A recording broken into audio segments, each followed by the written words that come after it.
On June 22nd, I'll be in New York City. Hope to see you there. Link below. Holy smokes, folks, a company known for 10xing is pretty much going belly up. We may as well just call them dead. PurpleBricks, the discount real estate service that was made famous for not only its advertisements on TV and radio, coining the term commisery, that is misery for you overpaying on commissions.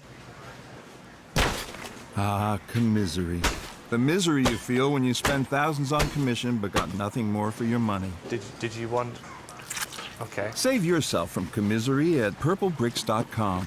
Just closed its doors in Australia after having reached a peak market capitalization of almost $500 million. The company has now almost lost 2/3 of its value, shuttered the doors in Australia, and to add insult to injury, the co-founder just quit. You know it's a bad day when the co-founder quits the company. And I don't think this is like Steve Jobs getting booted out by the board only to come back to Apple. No, this is like, I don't think the business model is gonna be working, so I may as well get the heck out of here, take my stock options before things fall even further.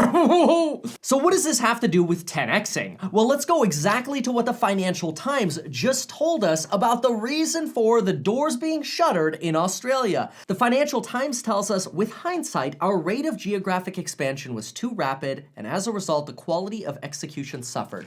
That, my friends, is a mouthful, and now the company is trying to justify its existence by saying, well, we have 62 million pounds of money available according to the BBC, but the bottom line is when the business model ain't working, you stop spending. And folks, that is exactly the point I want to make here as a successful entrepreneur, but also an entrepreneur that has failed very often and has made a lot of mistakes. The worst thing that you could do is 10x your advertising spend and 10x all of your spend when you're not making money and you're not proving results.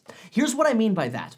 When I began my real estate business, I didn't 10x my spend up front. I may have 10x the amount of flyers I delivered or the amount of flowers I gave out to people. But I didn't 10x my spend because I didn't have a reputation established yet. I didn't have a business model that could prove sufficient returns. On the flip side, when I started a construction company, I 10x'd too fast. I spent $60,000 on a Sprinter van and started advertising and branding like crazy because we keep getting brainwashed and we keep getting told and spoon-fed that the more you spend, the more you make. But the bottom line is when you spend too fast and you're not capable of handling the proper customer service to be able to survive, 10xing is the kiss of death. Here's just another example of that. Let's say today, as a real estate broker with a reputable status online, if we went out and started 10xing our ad spend at this point, which I don't spend that much on advertising, I wouldn't be able to handle all the business.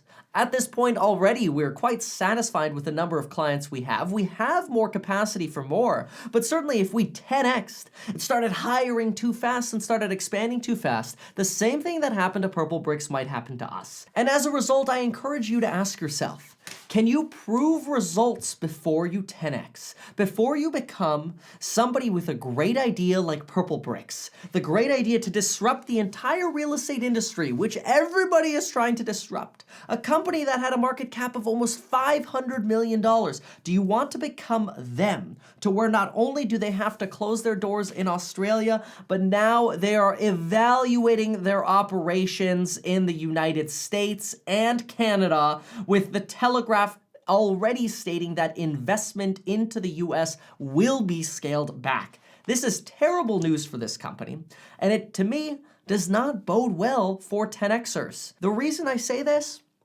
they had the model. They had the advertising. The commisery ads were brilliant. As an agent, I would cringe every time those ads would come up because they were good. But the problem is, you could have a great model, you could have a great slogan, you could have a great brand, and you could have an excellent idea. But if you 10x too fast, customer service begins to go down, and your reputation begins to suffer, what happens? You go bankrupt. Now, while PurpleBricks isn't dead yet, let me just leave off by saying this. Hey, PurpleBricks, with the same house for sale. What's that over there? Oh, sold. See you later.